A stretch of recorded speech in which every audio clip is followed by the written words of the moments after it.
छत्रपती शिवाजी महाराज की, हिंदवी स्वराज्य संस्थापक बहुजन बालक छत्रपती शिवाजी महाराज की, धर्मवीर छत्रपती संभाजी महाराज की, हिंदू हृदय सम्राट बाळासाहेब ठाकरेंचा सर्व मान्यवरांच्या हस्ते प्रतिमेचे पूजन वंदन करून आपण आपल्या आजच्या कार्यक्रमाची सुरुवात करणार आहोत।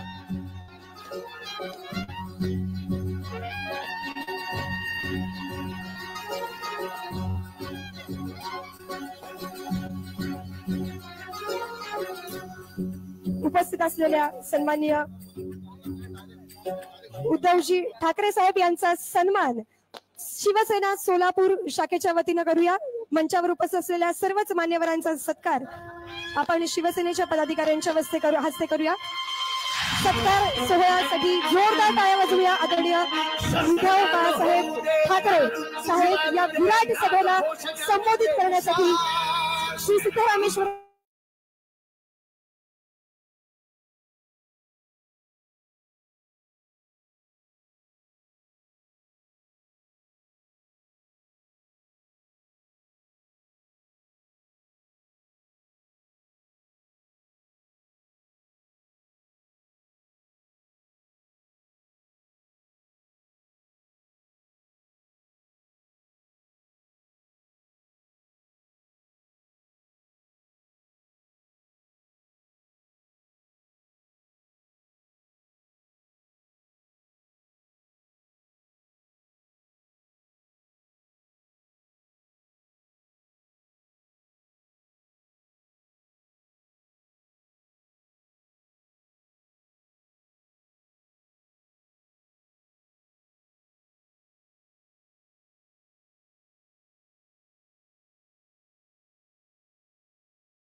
शिवसैनिकांना विनंती आहे, कृपया कुणीही खुर्चीवर उभारू नका। आपण सर्वांनी स्थानापन्न व्हा।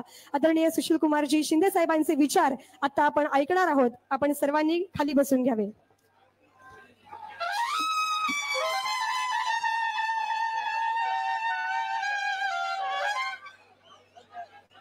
आज प्रणितीच्या प्रचाराकरता म्हणून आलेले आदरणीय उद्धवराव ठाकरेजी,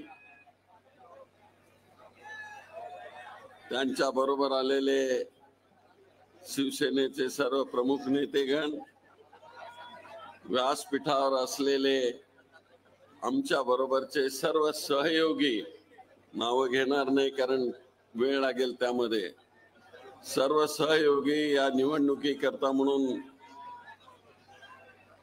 पाठिंबा देणारे, सातत्यानं काम करणारे आदरणीय सर्व नेतेगण, आत्ताच कॉम्रेड आडम यांचं भाषण झालं आणि आपण सगळ्यांनी ते लक्षपूर्वक ऐकलं। एक आमच्या सोलापूरची ती मुलुक मैदान तोफ आहे आणि ज्या तऱ्हेनं ते बोलतात तसं ते वागतात, ती गरिबांच्यासाठी झगडणारा एक प्रमुख कार्यकर्ता।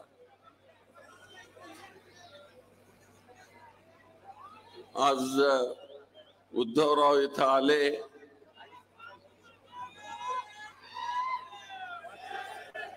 आज मला बाळासाहेबांची आठवण येते। बाळासाहेब असते, दुर्दैवानं आज ते आपल्यामध्ये नाही आहेत, पण त्यांचा आशीर्वाद प्रणिती करता सदैव राहिलेला आहे, आमच्या फॅमिली करता राहिलेला आहे। आणि त्यांचे चिरंजीव आज आमचा अलायन्स झाल्यामुळं ते इथं आलेत। मला आठवतं मी जेव्हा निवडणुकीला उभा होतो आणि मुख्यमंत्री होतो तेव्हा भारतीय जनता पार्टी बरोबर शिवसेनेचा अलायन्स होता, तर त्यांना बीजेपीने खूप प्रेशर केलं होतं की तुम्ही सोलापूरला गेलं पाहिजे आणि ही निवडणूक जिंकली पाहिजे आणि सुशील कुमारला पाडलं पाहिजे म्हणून. पण बाळासाहेब वस्ताद असे काय भारतीय जनता पार्टीला ते वळणारे असे नव्हते. ते आले सोलापूरला, सर्किट हाऊस मध्ये गेले, त्यावेळेस सर्किट हाऊस मध्ये त्या हॉटेलमध्ये गेले, सरोवर मध्ये चहा घेतला आणि परत मुंबईला निघून गेले. एवढ्या प्रकारचं त्याने प्रेम माझ्यावर दाखवलं ते आम्ही आयुष्यामध्ये कधी विसरू शकणार नाही. बाळासाहेब दिलेला शब्द कधी खाली पडू देत नव्हते.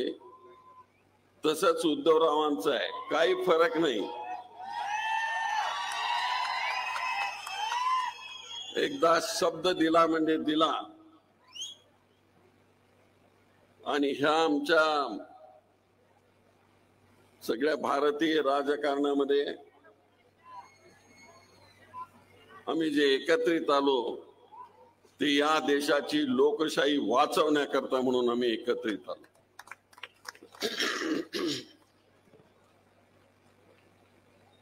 नाहीतर हे शक्य नव्हतं. ज्या वेळेस दिल्लीमध्ये बोलणी चालू होती, मीही त्यामध्ये सुरुवातीच्या काळामध्ये अग्रही भूमिका घेत होतो की मला माहिती होतं बाळासाहेबांचा विचार आणि त्यांची हिंदुत्वाची भूमिका. बाळासाहेब सातत्यानं सांगायचे की माझा एक ड्रायव्हर होता सय्यद म्हणून, आणि बाळासाहेब आम्ही कधी कधी एकटे रात्री जायचे, तर त्याच्यावर ते प्रेम करणारे, याच्यावरूनच मला ते कळायचं की बाळासाहेब हे सर्व धर्माची प्रतिमा घेऊन निघालेले एक थोर नेते होते. आणि तेच उद्धवरावांनी त्यांच्या पावलावर पाऊल ठेवून काँग्रेस बरोबर अलायन्स केला आणि आज सर्व धर्म समभावाची भूमिका घेऊन आम्ही निघालो. पण त्यांनी त्यांचं हिंदुत्व सोडलेलं नाही, परंतु सर्व धर्म समभाव घेऊन ते पुढे निघालेले आहेत. हे राष्ट्र टिकलं पाहिजे, हे राष्ट्र जिवंत राहिलं पाहिजे, जातीच्या धर्माच्या नावावर या राष्ट्राला तोडता कामा नये अशा प्रकारची भूमिका घेऊन ते निघालेले आहे. मित्र हो, मी जास्त बोलणार नाही, पण आज भारतीय जनता पार्टी हे देश तोडण्याचं काम करते आहे. आणि पंतप्रधानजी तर ते हुकुमशाह बनू पाहत आहेत. आम्ही लोकशाही टिकवण्याचा प्रयत्न करतो. ज्या भारतीय सत्तेने, ज्या भारतीय आमच्या सगळ्या काँग्रेसने लोकशाही मिळवून दिली, देशाला स्वातंत्र्य मिळवून दिलं, आणि बाबासाहेब आंबेडकरांना घटना लिहिण्याकरता म्हणून त्यांना प्रवृत्त केलं आणि त्यांनी घटना लिहिली, सेक्युलर स्टेटस या देशाला दिलं, आणि सर्व धर्म, हिंदू असो, मुसलमान असो, ख्रिश्चन असो, बौद्ध असो, या सगळ्यांना एकत्रित राहून या देशाची सेवा करण्याकरता म्हणून त्यांनी प्राधान्य दिलं.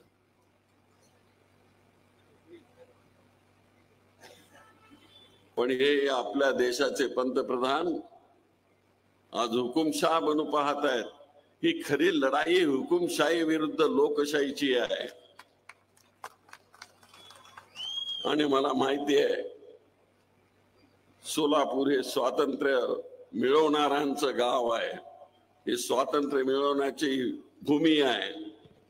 इथं देशाकरता रक्त सांडलेल्या लोकांची भूमी आहे. आणि म्हणून इथं आम्ही कुठल्याही परिस्थितीमध्ये हुकुमशाही येऊ देणार नाही आणि आमच्या पंतप्रधानांची इच्छा पूर्ण होऊ देणार नाही. असो, आज ते प्रणितीच्या निवडणुकीच्या निमित्तानं उद्धवराव इथं आले. मी एवढंच त्यांना म्हणेन की तुम्ही प्रणिती करता इथं आलात, काँग्रेस पक्षाकरता म्हणून इथं आलात आणि प्रणितीला आशीर्वाद देण्याचं तुम्ही काम करणार आहात. पण मित्र हो, येणाऱ्या 7 तारखेला तुम्ही वेगळ्या पक्षामध्ये आहात, पण 7 तारखेला प्रणितीचं चिन्ह हात.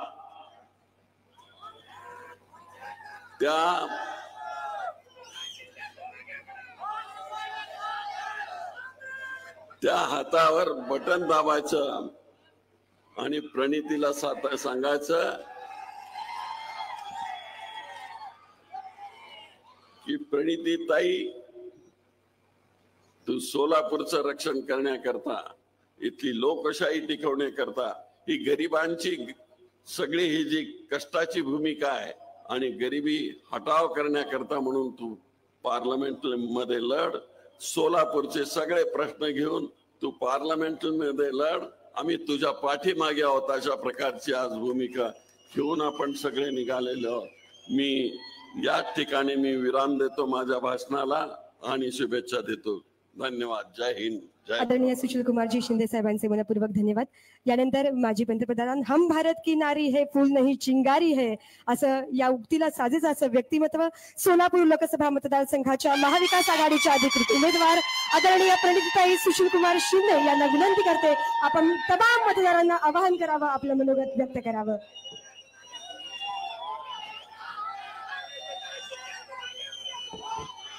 व्यासपीठावर उपस्थित आदरणीय उद्धव ठाकरे साहेब, आदरणीय सुशील कुमार शिंदे साहेब, आदरणीय आडम मास्तर जी, आदरणीय कोकिळ साहेब, आदरणीय रतिकांत पाटील जी, आदरणीय मिलिंद नार्वेकर जी, प्रकाश यलगुलवार जी, अस्मिता ताई, आदरणीय महेश कोठे जी, आदरणीय चेतन नरोटे जी, आदरणीय सुधीर खरटमल जी, अजय दासरी जी, गणेश वानकर जी, अमर पाटिल जी, आदरणीय प्रकाश वानकर जी, आदरणीय बर्डे साहेब, उपस्थित तमाम सोलापूरकर, उपस्थित बंधू आणि भगिनीनो, जय महाराष्ट्र. मी उद्धवजींचे मनापासून आभार मानते की ते वेळात वेळ काढून आज, मी माझ्या म्हणणार नाही पण महाविकास आघाडीच्या उमेदवाराच्या प्रचारासाठी सोलापूरला आले. कधी वाटलं होतं का शिवसेना आणि काँग्रेस अशी एकत्रित येईल? पण आले, बदला घ्यायला आल्या. उद्धव साहेबांच्या स्वभावाचा ज्यांनी फायदा घेतला. मी जेव्हा उद्धव साहेब मुख्यमंत्री म्हणून विधानसभेत आले, तो क्षण मी अनुभवला. आम्ही सोबत बसलो होतो आणि त्यांचं पहिलं भाषण मला आठवतं. काय बोलणार आहेत उद्धव साहेब? पहिल्यांदा विधानसभेत आले, पहिल्यांदा त्या विधिमंडळात आले, काय बोलणार आहेत? आणि अतिशय सोजस आणि निरागसपणाने ते भाषण त्या ठिकाणी उद्धव साहेबांनी दिलं. आपण म्हणतो हिंदू हृदय सम्राट त्यांचा पुत्र, आणि तिथे येऊन तुमच्या शिपाई सारखं त्यांनी त्या ठिकाणी भाषण दिलं. तेव्हाच आम्हाला वाटलं की महाराष्ट्राला अतिशय योग्य असं नेतृत्व मिळालं आहे आणि महाराष्ट्र अतिशय चांगल्या अशा हातात या ठिकाणी दिला आहे. अतिशय नम्रतेने त्यांनी ते भाषण म्हणाले आणि ते म्हणाले, त्यांनी विधानसभेच्या समोर, आमच्या सगळ्यांच्या समोर, पूर्ण विधानसभेच्या समोर, विरोधकांच्या समोर नतमस्तक झाले आणि म्हणाले, महाराष्ट्राला मी तुझ्या सेवेसाठी इथे आलोय. आणि त्याच स्वभावाचा फायदा भारतीय जनता पक्षाने घेतला. ज्या मुख्यमंत्र्यांनी कोविड मध्ये दिवस रात्र काम केलं, दिवस रात्र काम केलं आणि कोविड मधून या महाराष्ट्राला मुक्त केलं, त्याच बीजेपीने उद्धव साहेबांच्या स्वभावाचा फायदा घेतला. रात्रीत सगळे त्यांचे खेळ झाले, सगळं त्यांचं रात्रीतच होतं. तुम्हाला माहिती आहे, 50 खोके, ती शपथविधी विसरू नका, ती शपथविधी विसरू नका. आणि म्हणून आज महाविकास आघाडी, राष्ट्रवादी काँग्रेस, शरद पवार साहेब गट, शिवसेना उद्धव बाळासाहेब ठाकरे गट, काँग्रेस, आदरणीय आडम मास्तरांचा कम्युनिस्ट पक्ष, आम आदमी पार्टी, आम्ही सगळे एकत्रित आलो शिंदे साहेब म्हणाल्याप्रमाणे लोकशाही वाचवण्यासाठी, गोर गरिबांसाठी, कामगारांसाठी, शेतकऱ्यांसाठी आणि माझ्या माय माऊली महिलांसाठी, दीन दलितांसाठी, अल्पसंख्याकांसाठी. कारण का भारतीय जनता पक्ष फक्त 2 लोकांचे मायबाप आहे, अदानी आणि अंबानी. तुमचा वापर केला, इथे उपस्थित प्रत्येक खऱ्या शिवसेनेचा वापर मागच्या 10 वर्ष करून सत्तेत आले आणि सत्तेचा वापर करून सत्तेची मजा घेतली. पण सोलापूरकरांना काय दिलं? 15 लाखाचं ते आमिष. आज 10 वर्षानंतर आपल्याला कळलं की ते एक खोटं होतं.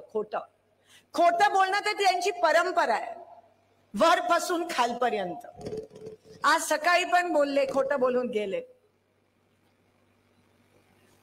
15 लाखाच्या आमिषावर तुम्ही त्यांना बहुमत देऊन निवडून आणलं.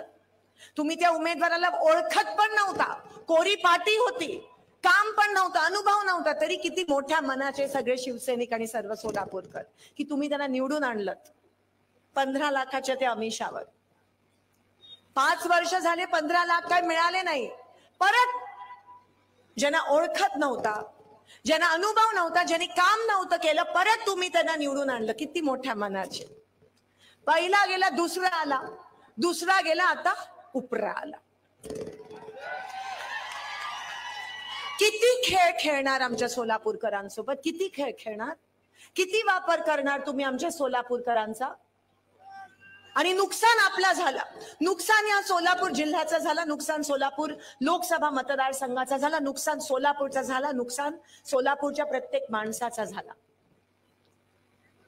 ज्यांच्या पक्षाने त्यांनाच निष्क्रिय असण्याची पावती दिली आणि दरवेळेस सत्ता असून सुद्धा उमेदवार बदलावा लागला, ही किती लाजिरवाणी गोष्ट आहे.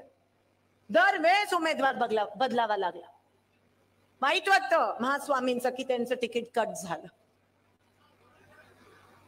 कामच नाही, त्यांचा पण दोष नाही. 10 वर्षात सोलापूर खूप मागे गेलं. वाईट वाटतं. एक विमान सेवा सुरू नाही करू शकले. एक विमान सेवा चिमणी पाडली. 10 महिने होत आहेत चिमणी पाडून आणि अजूनपर्यंत ह्यांचं टेक ऑफ आणि लँडिंग होत आहे. मग का पाडली चिमणी?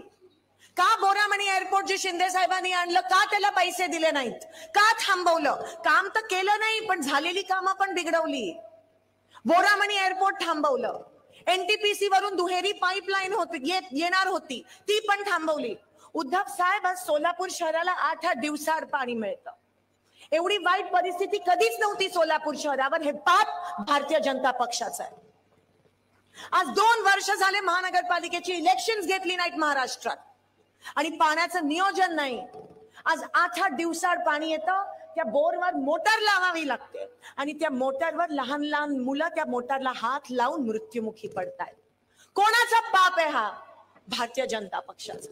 कालच औसे वस्तीमध्ये एका तरुणाचा मृत्यू झाला, त्या मोटरला शॉक लागला. रस्ते कुठे? स्मार्ट सिटी बनवण्याचं नाटक केलं.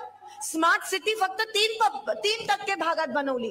का आमच्या पूर्व भागात स्मार्ट सिटी बनवली नाही? का जिथे झोपडपट्टी आहे तिकडे स्मार्ट सिटी बनवली नाही? का जिथे माझे कामगार राहतात तिथे स्मार्ट सिटी बनवली नाही? आणि स्मार्ट सिटी बनवायचीच होती ना, मग का सोलापूरला पाईपलाईन आणून 24 तास पाणी दिलं नाही? का तिकडे पैसे वाया घातले? कोणाच्या खिशात गेले हे स्मार्ट सिटीचे पैसे? एक दिवशी हे महाराष्ट्रात गुजरातला देतील चालवायला. रस्ते दिसत नाहीयेत म्हणतात 4000 कोटीचे रस्ते आणले. कुठे? अहो शहरात रस्ते नाहीयेत, गावात रस्ते नाहीत. कुठे तुमचे 4000 कोटीचे? इतकं रेतून खोटं बोला. उद्योग, IT पार्क कुठे? एक पण उद्योग आणला नाहीये सोलापुरात एनटीपीसी नंतर. आणि ज्या थाटामाटात तुम्ही आलेले, जे पंतप्रधान म्हणतात की मी प्रत्येकाच्या खात्यात 15 लाख जमा करू शकतो, ते केवढं काय करू शकतात, केवढं काय करू शकतात, काय केलं? फक्त तुमचा वापर. तुमच्या मताची किंमत नाही राहिली बीजेपीला. त्या शेतकऱ्याच्या जीवावर निवडून आले, त्या कामगाराच्या, त्या महिलेच्या जीवावर, त्या तरुणाच्या जीवावर निवडून आले आणि आज तुमच्याच पोटावर पाय देण्याचं काम हे बीजेपी करत आहे. जीएसटीचा राक्षस, महागाई, दुष्काळात 13वा महिना, अशी परिस्थिती निर्माण झाली आज माझ्या सोलापुरात. जेव्हा मुलगा 10वीला बसला असतो आणि 10वी नापास होतो तेव्हा घरामध्ये दुखावटा असतो की बाप रे, त्याचं 1 वर्ष वाया गेलं. तरी 10वीचा पेपर देऊ शकतो तो आणि पास होऊ शकतो. पण सोलापूरचं काय? 10 वर्ष मागे गेलं सोलापूर. कोण जबाबदार? आणि अजूनही येतात तुमच्या समोर आणि काय म्हणतात, उमेदवाराच्या चेहऱ्याकडेच बघू नका. किती फसवणार, अजून किती फसवणार? आणि म्हणून काँग्रेसची आणि महाविकास आघाडीची गरज आहे. कारण का ज्यांना तुम्ही सत्ता दिली त्यांनी लोकसभेमध्ये जाऊन काहीही केलं नाही. त्यांनी खासदारकी वाया घालवली, लोकशाहीचा अपमान केला, तुमचा अपमान केला. केवढं काय करू शकले असते, केवढं काय बोलू शकले असते, पण नाही, त्यांनी वाया घालवली. आणि म्हणून महाविकास आघाडीची गरज आहे. त्यांच्या पक्षात तर ते बोलत नाहीत ना, हुकुमशाही आहे. लगेच बोलले तर ईडी बीडी लावतात त्यांच्या मागे. उद्धव साहेब, सोलापुरात तर विचारू नका. मागच्या 3 दिवसापासून त्यांना माहिती आहे की जनमत त्यांच्या सोबत नाही आहे, तर फोन कॉल करतायत आणि धमक्या देतात. ईडी करीन, कारखाना सील करीन, केस टाकीन, अरेस्ट करीन, मागच्या सगळ्या केसेस चालू करीन. फक्त धमकीचं राजकारण चालू आहे इथे. म्हणजे कसं, म्हणजे त्यांचे नेते असे धमकी देत आहेत, मोठे मोठे नेते. अहो, महाराष्ट्रात चालवा, इकडे धमकी काय देत बसलायत? आणि सोलापूरची एकी बिघडवली ना तर खबरदार. हे 4 हुतात्म्यांचं शहर आहे. कोणी बाहेरचं येऊन आमची एकी नाही बिघडू शकत. धर्म, जात पात ह्याच्या पुढे यांना काही सुचत नाही. समाजामध्ये तेढ लावण्याचं पाप भाजप करते. एकीकडे शेतकरी उपाशी मरतोय, दुसरीकडे माझी माय माऊली वन रेशन दुकानात फिरते, तिथे तिला धान्य मिळत नाही, रॉकेल बंद केलंय, पाणी मिळत नाहीये, आणि तुम्हाला हे सुचतंय? शी. लोकांमध्ये तेढ, महागाई, 300 रुपयाचं 1200 रुपये, कसं काय जगतोय माझा कामगार, आणि तुम्हाला हे सुचतं? आदम मास्टर साहेबांनी कष्ट करून घरं आणलेली, त्याचं पण आयत्या वेळात नागोबा. आज दमदाटी, आज कोणकोणता तरी रेकॉर्ड व्हिडिओ व्हायरल झाला की सभेला गेलेले सकाळी, आणि खरंच वाईट वाटतं. म्हणजे पंतप्रधानांच्या सभेसाठी फक्त 20,000 लोक. अहो, आमच्या गड्डा यात्रेला त्याच्यापेक्षा जास्त लोक आहेत. आणि तिकडे माझ्या काही बीडी कामगार महिला होत्या आणि त्या म्हणाल्या की आम्हाला जबरदस्ती बोलवण्यात आलं, आम्हाला सांगण्यात आलं की तुम्ही नाही आला तर आम्ही तुमचा पगार कापू. खेद, शेम. आणि हे मी नाही, मला कोणीतरी तो व्हिडिओ पाठवला. हे मी नाही, त्यांच्यासारखं जाऊन करतात ना, हे बोला हे बोला, असं आपण करत नाही, दमदाटी देत नाही. आणि म्हणून मला असं वाटतं की आता सोलापूरला पुढे नेऊन जाण्याची वेळ आली आहे. मी 15 वर्ष तुम्ही मला सांभाळलं, 15 वर्ष तुम्ही मला तुमची आमदार म्हणून तुमची सेवा करण्याची संधी दिली. 3 टर्म तुम्ही मला आमदार बनवले. ही सोपी गोष्ट नाही आहे ह्या शहर मध्यातून. कामामुळे तुम्ही मला आशीर्वाद दिला. आज तुमचं आणि माझं नातं हे आमदार आणि मतदाराचं नाही आहे, एका भावाचं आणि बहिणीचं नातं आहे, एका आईचं आणि एका लेकीचं नातं आहे. आणि हे नातं हे तोडू शकत नाही. हिम्मत पण करू नका.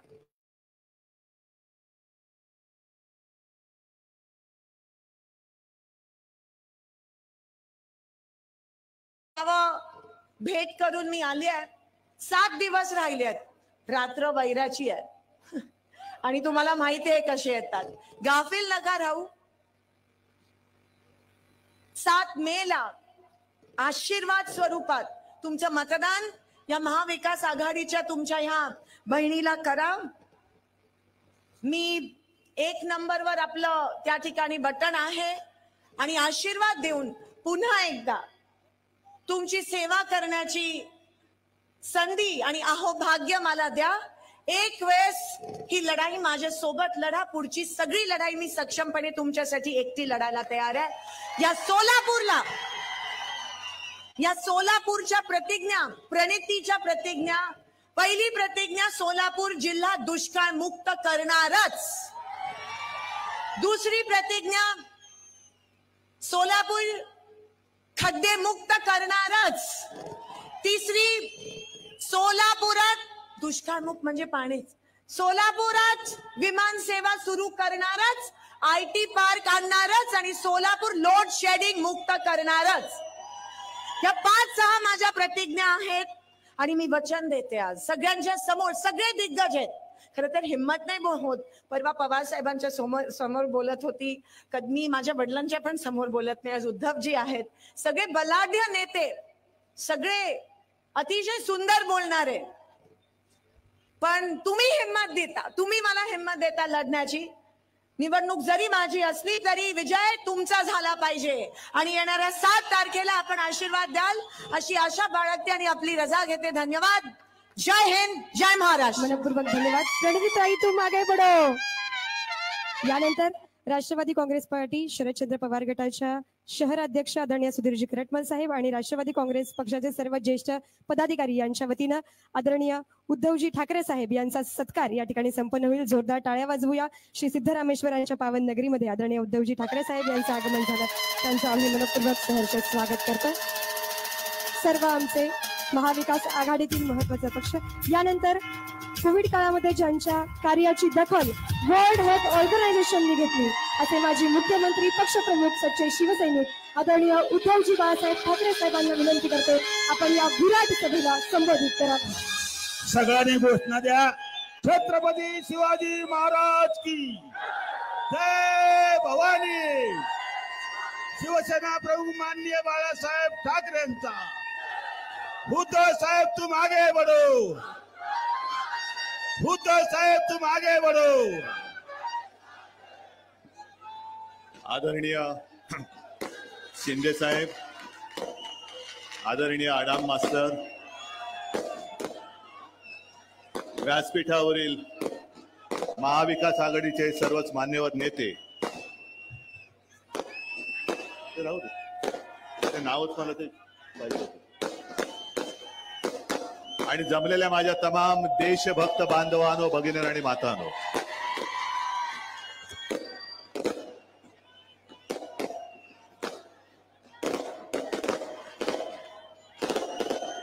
रणनीती तुझी 4 जूनची तयारी जोरात आहे.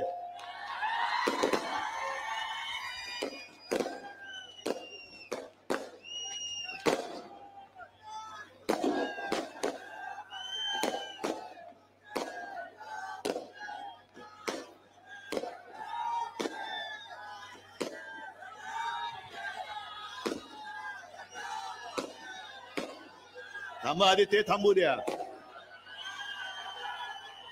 बरं ठीक आहे, तुम्ही सगळे ज्या तयारीने चालाय.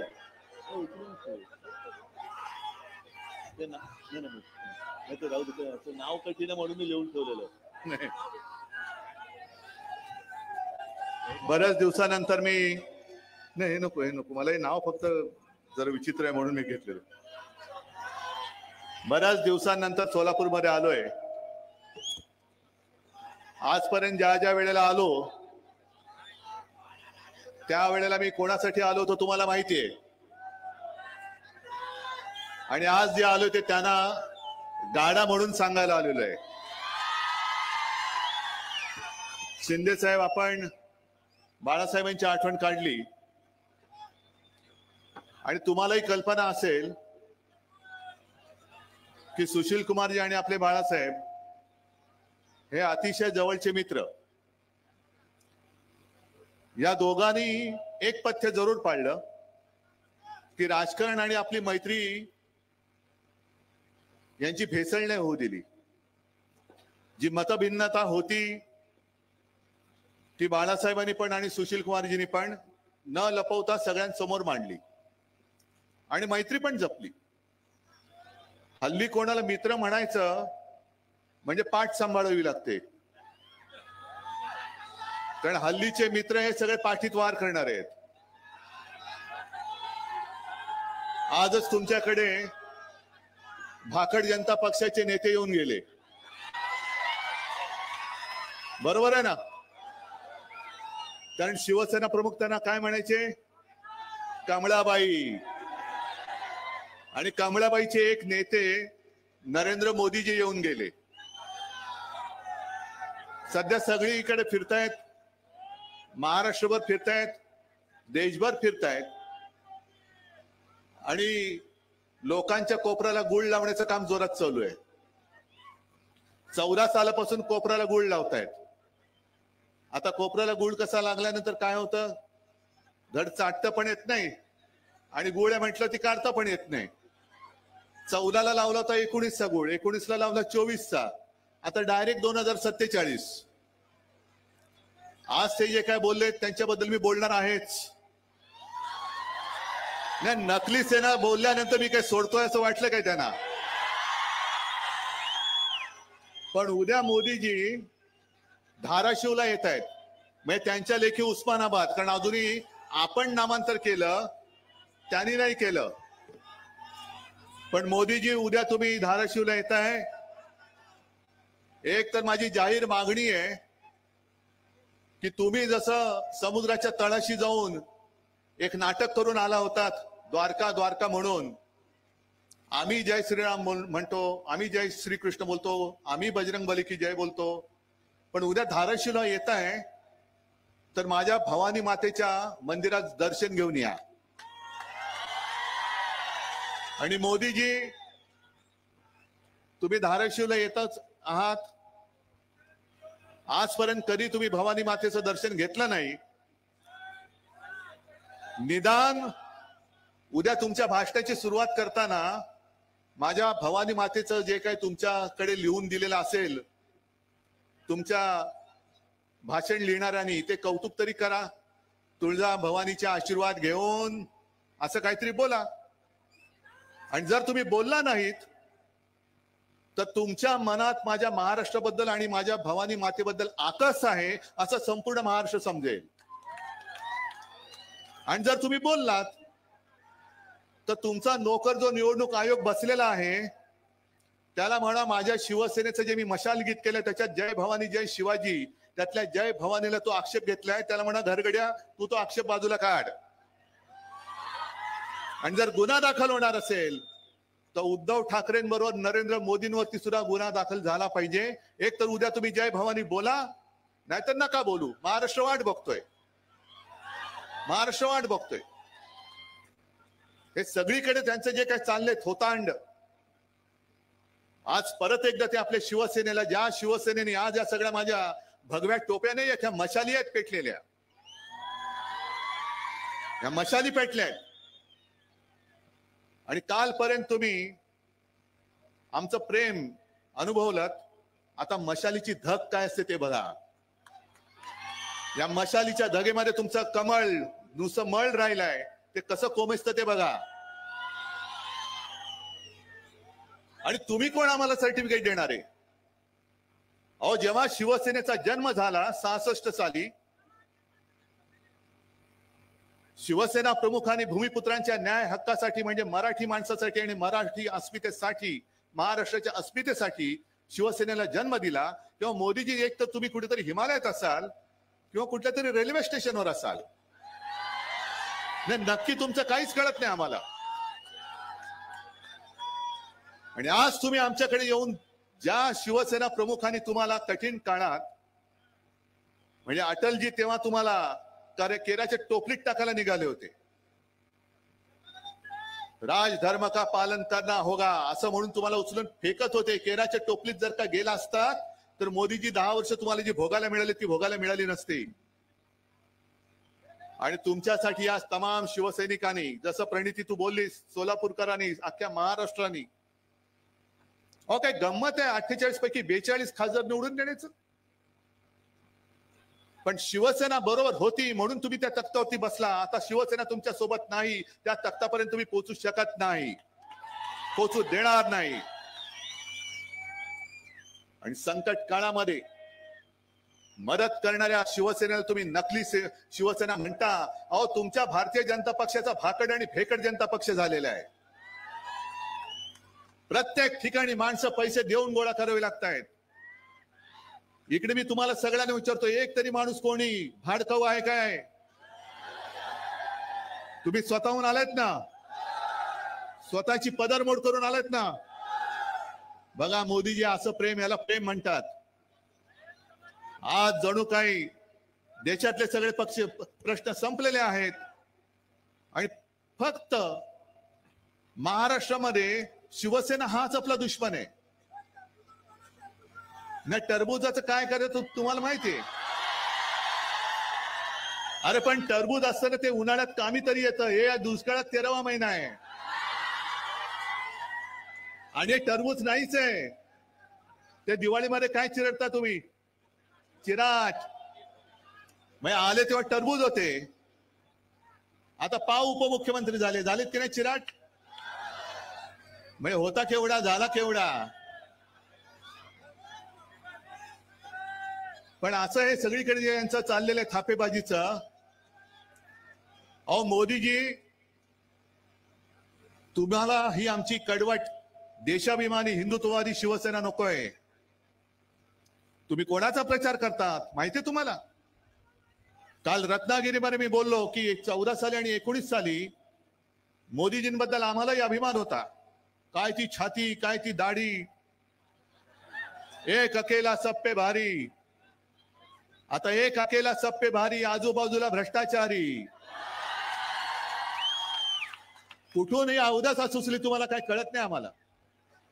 पण मुद्दामून आम्ही जरा 2 वेळा कागद पडत होता तरी सुद्धा हातात ठेवल्या करणे नाव जरा विचित्र आहे.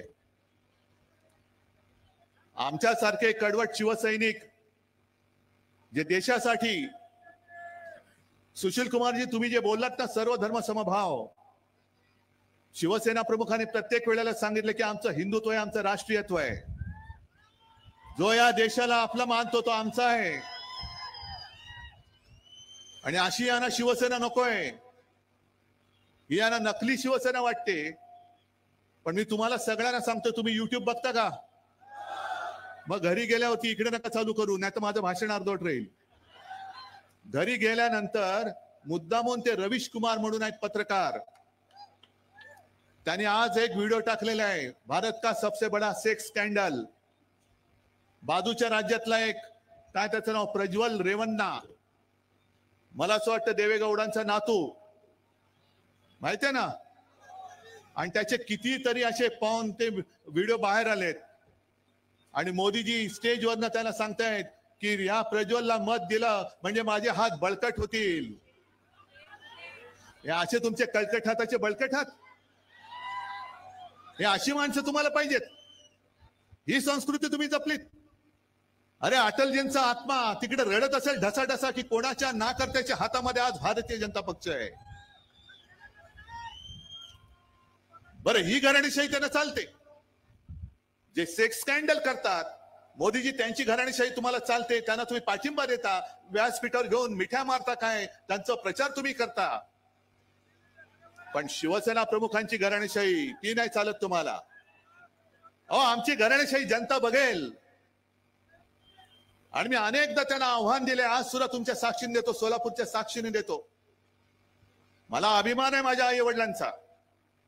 आणि मोदीजी, मी माझ्या 7 पिढ्यांचा पूर्ण इतिहास मांडायला तयार आहे. तुम्ही तुमच्या 7 पिढ्यांचा मांडा आणि जनतेला ठरवू द्या कोणती घराणेशाही पाहिजे ती. माझी तयारी आहे, चला होऊन जाऊ द्या. आज सुद्धा ते आले. पण आता लोकांच्या मनामध्ये एक शंका, ही शंका नाहीये, हे सत्य आहे. कारण त्यांची जी 10 वर्षातली कारकीर्द बघितली, तर ती कारकीर्द बघितल्यानंतर 10 वर्ष त्यांनी जे काही केलं, आणि ते म्हणतात हा तो ट्रेलर होता, चित्रपट अजून बाकी आहे. या ट्रेलर मध्ये त्यांनी शिवसेना चोरली, गद्दारांच्या हातामध्ये दिली, हा ट्रेलर होता. म्हणजे इकडे या सभेत शेतकरी कोण आलेत का रे? आलेत ना. आता पुढचा ट्रेलर हा आमचा झाला, आता पुढचा चित्रपट तुमचा नाही झाला तर? म्हणजे जसं माझ्या शिवसेनेच्या 7/12वरती गद्दारांचं नाव लिहिलं, तसं तुमच्या 7/12वरती यांच्या सुटाबुटातल्या मित्रांचं नाव लिहिलं तर तुम्ही जाणार कुठे? आहे एक तरी यंत्रणा तुमच्या हातात राहील, तुमच्या पाठीशी राहील. आणि घटना बदलण्याचं जे काही यांचं स्वप्न आहे म्हणून ह्यांना 400 पार करायचे होते. पण अश्वमेधाचा घोडा नव्हता यांचा, अश्वमेधाचं खेचर होतं ते आढळलेलं आहे आता. अरे अश्वमेधाला सुद्धा घोडा लागतो रुबाबदार, हे खेचर आहे. गाढव म्हणा काही म्हणा, आणि त्यांचं ओझं जे वाहतात त्यांना वाटतं तो घोडा आहे. आणि यांना घटना का बदलायची, यांना घटना का बदलायची? कारण यांच्या मनामध्ये महाराष्ट्राबद्दल जो आकाश आहे म्हणून त्यांनी महाराष्ट्राची अस्मिता जपणारी शिवसेना संपवण्याचा नीच डाव करण्याचा प्रयत्न केला. जय भवानी या शब्दाला त्यांनी आक्षेप घेतला. आणि आता घटना का बदलायची माहितीये? ज्या महाराष्ट्राच्या सुपुत्राने डॉक्टर बाबासाहेब आंबेडकर ज्यांना आपण महामानव म्हणतो, दैवत, एक साधा दलित कुटुंबामध्ये जन्मलेला माणूस एवढा बुद्धिमान होऊ शकतो आणि देशाची घटना लिहू शकतो, आणि त्या घटनेवरती आम्ही देश चालवायचा? नाही होणार. महाराष्ट्राच्या सुपुत्रांनी लिहिले, एका साध्या माणसाने लिहिलेली घटना मोदीजी तुम्ही त्याच्यासाठी म्हणून तुम्ही बदलायला निघालेले आहे. पण तुम्हाला काय वाटतं, तुमच्या एकट्याच्या डोक्यात आलं म्हणून काय देशाच्या डोक्यात येईल? तुमच्यामध्ये जर का भाजपामध्ये जर का हिंमत असेल तर ज्या घटनेवरती हात ठेवून तुम्ही शपथ घेतली त्या घटनेला, ती घटना मोडण्यासाठी पुन्हा हात लावून बघा, संपूर्ण देश पेटून उठल्याशिवाय राहणार नाही. आकस आकस म्हणजे किती ठेवायचं मनामध्ये आकस? आज ते जे काय बोलतायत की आरक्षण रद्द करण्याचा मार्ग आम्हाला कदापि मंजूर नाही, हे घेऊन आम्हाला कदापि मंजूर नाही. चांगली गोष्ट आहे, टाळ्या वाजवायला चांगलं वाक्य. आरक्षण रद्द करण्याचा मार्ग तुम्हाला मान्य नाही तर गेले 5 वर्ष माझ्या महाराष्ट्रामध्ये जे समाज आरक्षण पाहिजे म्हणून रस्त्यावरती उतरलेत. सुशील कुमारजी, मला वाटतं कदाचित या सोलापूरमध्ये अटलजींची सभा झाली होती आणि त्या अटलजींनी वचन दिलं होतं धनगर समाजाला, बरोबर आहे ना, की माझं सरकार आल्यानंतर मी तुम्हाला आरक्षण देईन. पंढरपूरला दिलं होतं विठ्ठलाच्या साक्षीने. किती खोटं बोलायचं? अहो, विठ्ठलाच्या साक्षीने दिलेलं वचन तुम्ही, अटलजींची वर्ष गेली, यांची 10 वर्ष गेली, मध्ये माझा मराठा समाज उभा राहिला, पण आरक्षण द्यायला तयार नाहीत. आणि आरक्षणाला आम्ही धक्का लावणार नाही. मग द्यायचं होतं ना आरक्षण.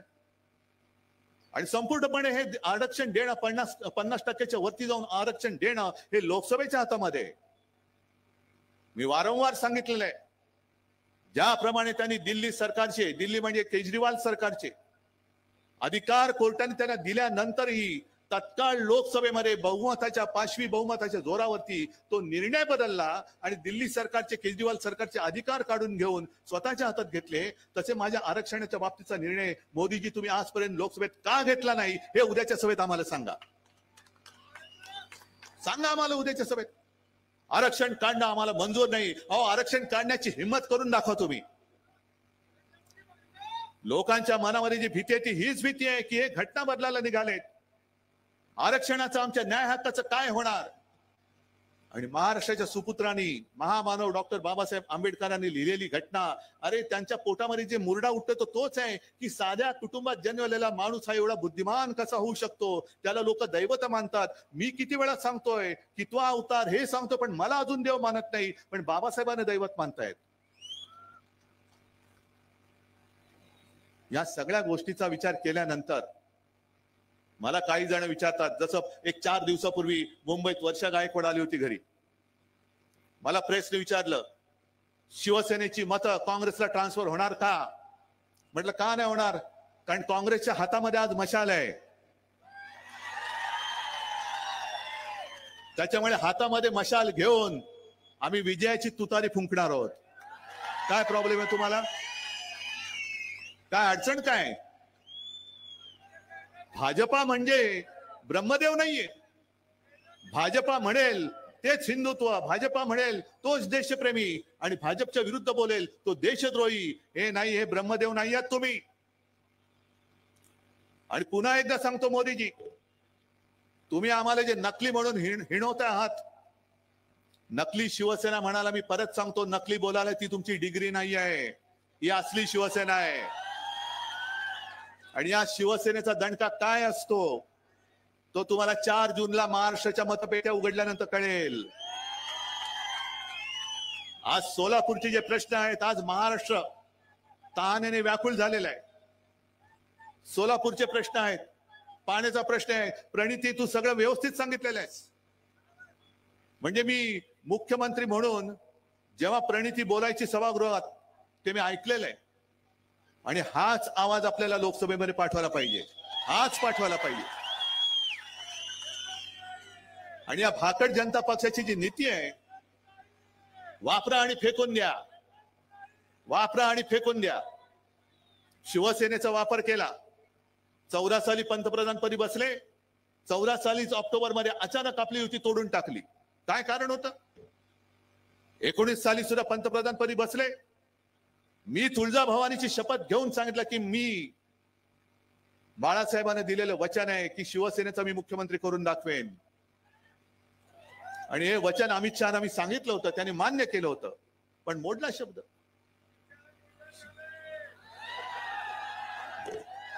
जाऊ दे बाबा, दवाखाना कुठे असेल तर तुम्हीच दाखवा. पण त्यांनी शब्द मोडला. वापरायचं आणि फेकून द्यायचं. आता मला सांगा, गेल्या वेळेला आपल्या इथले खासदार कोण होते हो ज्यांच्या प्रचारासाठी शिवसैनिक सुद्धा आले होते? कोण होते स्वामी? आता कुठे आहेत? गेल्या वेळेला का दिले होते? कारण त्यांच्या भक्तांची मतं पाहिजेत, बरोबर ना? आता त्या भक्तांना विचारा, हे अंधभक्त भाजपचे एवढे मातलेत की गेल्या वेळेला तुमचा वापर केला आणि दिला फेकून. बरं, प्रमाणपत्राचा जर का प्रश्न असेल तर अमरावती मधला प्रमाणपत्राचा प्रश्न कसा सोडवलात? तसा तुम्ही स्वामींचा का नाही सोडवलात? अरे स्वामी होते ना, स्वामी आहेत ना, हिंदुत्ववादी आहेत ना, मग सोडवायचा होता ना प्रश्न, का नाही सोडवलात तुम्ही? पण वापरा आणि फेकून द्या. त्या स्वामींना सुद्धा कळलं असेल की काय अघोर पाप माझ्याकडनं घडलेलं आहे. आणि स्वामीजी, तुम्हाला मी जाहीर सांगतोय, आता तुम्ही तुमच्या शक्तीने याने शाप देऊन टाका. द्या शाप यांना. 300 जागा मिळाल्यानंतर सुद्धा त्यांनी 370 कलम जरूर दूर केला. आम्ही पाठिंबा दिला. काश्मीरचा 370 कलम दूर केलं, शिवसेनेने पाठिंबा दिला, उघड पाठिंबा दिला. पण 370 कलम काढल्यानंतर सुद्धा अजूनही काश्मीरी पंडित काश्मीरमध्ये का जाऊ शकत नाहीत? अरे काय सगळी माहिती आहे अपडेट तुमच्याकडे, अप टू डेट. अरे तुमच्याकडनं आम्हाला शिकलं पाहिजे बऱ्याचशा गोष्टी. नाही, हे बोलतात ते काय अगदीच काय खोटं नाहीये. कारण ते गाणं आहे ना, ये पब्लिक है सब जानती है. आम्हाला वाटतं आम्ही शहाणे आहोत, पण आमच्यापेक्षा तुम्ही कित्येक पटीने जास्त हुशार आहात.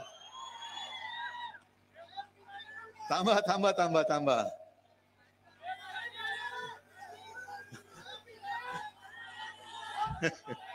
तुम्ही असं मध्ये बोलला तर मला पण हसायला येतं मग.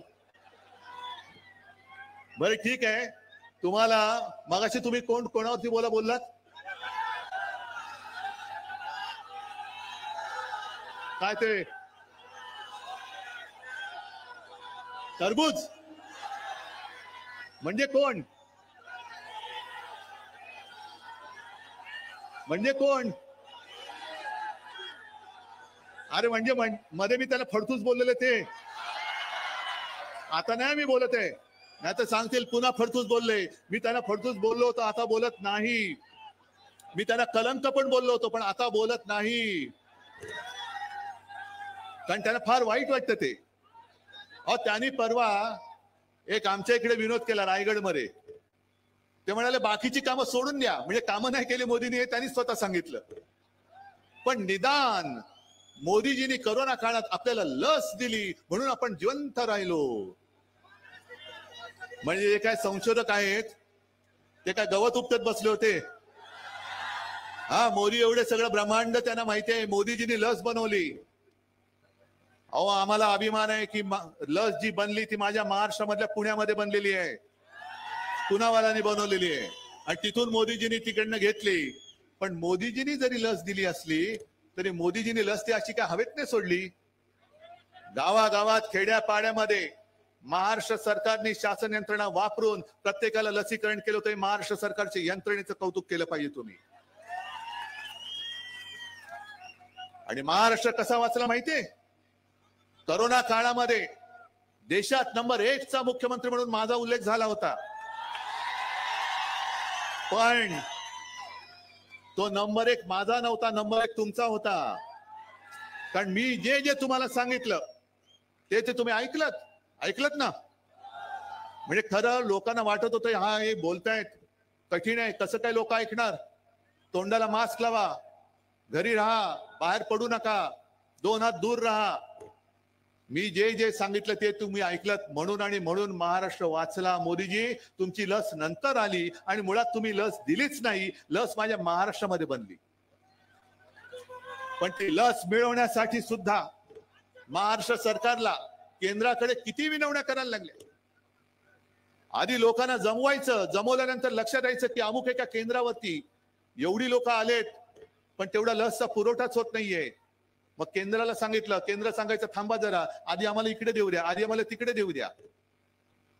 हे सगळे तुम्ही सगळे चाळे केलेत.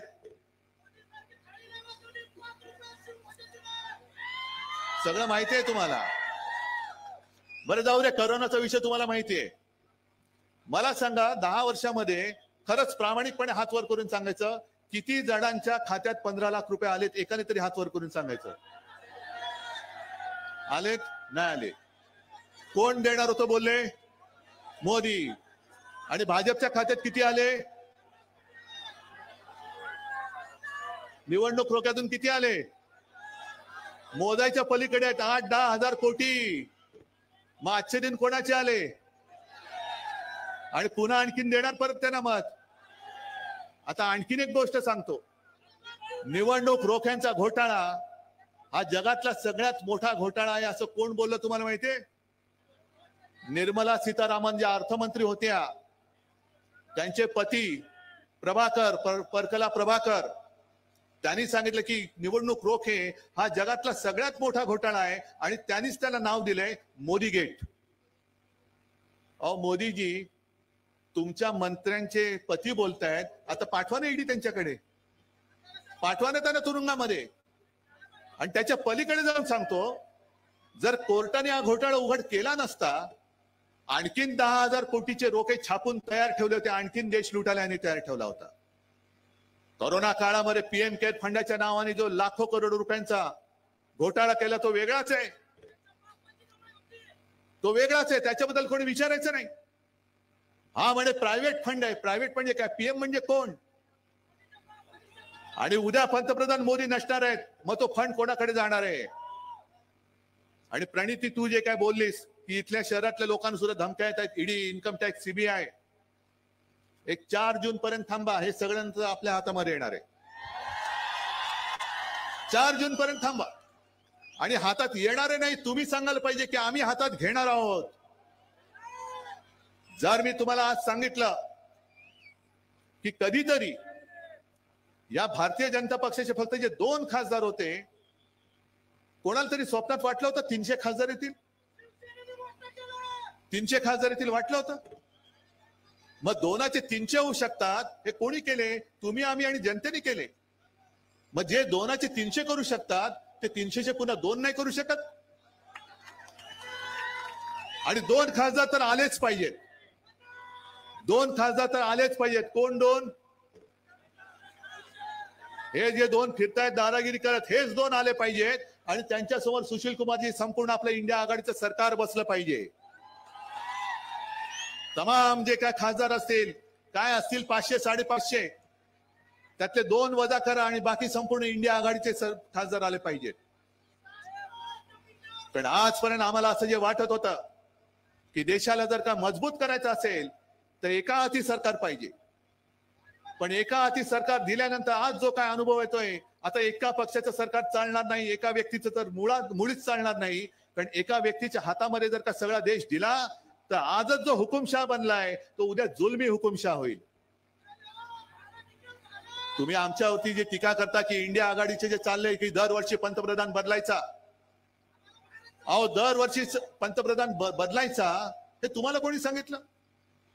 बरं, बदलायचे की नाही बदलायचं ते आम्ही ठरवू ना, पण पुढची 50 वर्ष मीच एकटा पंतप्रधान पाहिजे. मैं और मेरा परिवार म्हणजे मी आणि माझी खुर्ची, बाकी कोणीच परिवारामध्ये नाही. ही एकाधिकारशाही आम्ही या देशात चालू देणार नाही, अजिबात चालू देणार नाही. आणि आम्हाला देशामध्ये सरकार पाहिजे, होय मजबूत सरकार पाहिजे, पण देशातल्या सर्व राज्यांचा मान ठेवून एकत्रितपणे सगळ्यांना घेऊन सबका साथ सबका विकास सबका साथ आणि दोस्तों का विकास करणारं सरकार नकोय, सबका विकास करणारं सरकार पाहिजे. जसं अटलजींनी चालवलं होतं सरकार, नरसिंहराव त्यांनी चालवलं होतं, मनमोहनजींनी चालवलं होतं, सगळे होतं ना. एनडीए तेव्हा एनडीए होता, त्याच्यानंतर मला वाटतं युपीए होता. सुशील कुमारजी तुम्ही गृहमंत्री होतात तेव्हाही सरकार चाललेलं होतं. मग सगळ्यांचं मिश्र सरकार हे उत्तम देश चालू शकत असेल तर आज देशाला मला असं वाटतं अशा संमिश्र सरकारची गरज आहे, हुकुमशाहीची गरज नाहीये. नकोय आम्हाला हुकुमशाह. नाही त्याची तर तुम्हीच हजामत करणार, मी कशाला घेऊ. मी चोरांवरती बोलत नाही, गद्दारांवरती बोलत नाही, ज्यांना दिल्लीवरनं चाव्या दिल्या जातात त्यांच्यावरती तर अजिबात बोलत नाही. पण आता तुम्ही सगळ्यांनी मला जरा जोशात सांगायला पाहिजे. मी मुद्दाम म्हणून आलोय प्रणितीला, मला माहिती नाही मी किती तिच्यापेक्षा मोठा आहे वयाने. सुशील कुमारजी मला आशीर्वाद देतात, पण प्रणिती मी तुला वयाच्या याने आशीर्वाद द्यायला आलोय, हो आशीर्वाद द्यायला आलोय. प्रणिती तुला मी तुझा मोठा भाऊ म्हणून शुभेच्छा द्यायला आलोय, हो तुला शुभेच्छा द्यायला आलेलो आहे. आणि हे सगळे माझे तुझे सगळ्यांचे मोठे भाऊ छोटे भाऊ बहिणी माता भगिनी इकडे बसलेले आहेत, हे सगळे इकडे तुला आशीर्वाद द्यायला आलेले आहेत. आणि आशीर्वाद नुसते शाब्दिक नकोय. हे जे काय मला माहित नाही उमेदवार समोरचा कोण आहे, बाहेरून पार्सल आणले म्हणतात, म्हणजे सगळं काही इकडनं जे बाहेर नेत आहेत, महाराष्ट्राचे उद्योग बाहेर नेत आहेत, पण कांद्यावरती निर्यात बंदी अजून आहे. तशी आता ही इथली जे काही बाहेरनं आलेले उमेदवार आहेत त्यांची निर्यात करून टाका, परत देऊन टाका. त्याच्यानंतर जे बाहेरची पार्सल जी येत आहेत इकडे ना, त्यांना सांगा इकडे सोलापूरकर समर्थ आहेत, सोलापूरचा जो माणूस आहे तो अस्सल सोलापूरकरालाच यावेळेला निवडून देणार. आणि सुशील कुमारजी तुमची कारकीर्द, तुमच्यावरती प्रेम करणारे असंख्य इकडे सोलापूरकर आहेत. आडाम मास्तर इकडे आलेले आहेत, मला आता मगाशी भैया देशमुख भेटले, ते सुद्धा पाठिंबा द्यायला आलेले आहेत. सगळेच सोबत आलेले आहेत, राष्ट्रवादी आहे, आप आहे, सगळेजण एकत्र आल्यानंतर मला प्रणितीचा विजय नुसता साधा सुद्धा नकोय. तुम्ही मला हात वर करून सांगायला पाहिजे की समोरच्याचं डिपॉझिट जप्त करून आम्ही प्रणितीला विजय करून देणार. आहे ठरलं सगळ्यांचं नक्की. मग विजयाच्या सभेला येऊ. चला माझं वचन आहे, विजय झाल्यानंतर सुद्धा मी तुमच्या दर्शनाला आल्याशिवाय राहणार नाही, पण तत्पूर्वी प्रणितीला विक्रमी मताधिक्याने निवडून द्यायचं काम, ते पुण्य काम तुम्ही कराल ही खात्री बाळगतो आणि आपली रजा घेतो. जय हिंद, जय महाराष्ट्र. आदरणीय उद्धव साहेब, शिवसेना पक्षप्रमुख उद्धव साहेब, देशाला आपल्या नेतृत्वाची गरज आहे. सोलापूर मुंबईमध्ये उमेदवार आझाद मैदानावर प्रणिताई शिंदे यांना व महाविकास आघाडीला आदरणीय उद्धव साहेब ठाकरे, आदरणीय शरदचंद्रजी पवार साहेब आणि आदरणीय नानासाहेब पटोले व देशाचे नेते आदरणीय सुशील कुमारजी शिंदे साहेब या चौघांच्या मार्गदर्शनाखाली आपल्या महाराष्ट्र राज्य जनहित शेतकरी संघटनेच्या वतीनं मी प्रभाकर भैया देशमुख या नात्यानं माझ्या सोलापूर जिल्ह्यातल्या तमाम कष्टकरी शेतकरी कामगार दीनदलितांच्या वतीनं मी त्यांना जाहीर पाठिंबा देतोय. आणि ह्या महाराष्ट्रातले एकनाथ शिंदे, देवेंद्र फडणवीस आणि अजित पवार हे अमर अकबर अंतने आहेत. ह्या तिघांचा पिक्चर फोर झालेला आहे. आता ब्रह्मा विष्णू महेशाचा तिघांचा जोडा आहे. उद्धव साहेब ठाकरे, नानासाहेब पटोले आणि आदरणीय शरदचंद्रजी पवार साहेब. मी त्यांना जाहीर पाठिंबा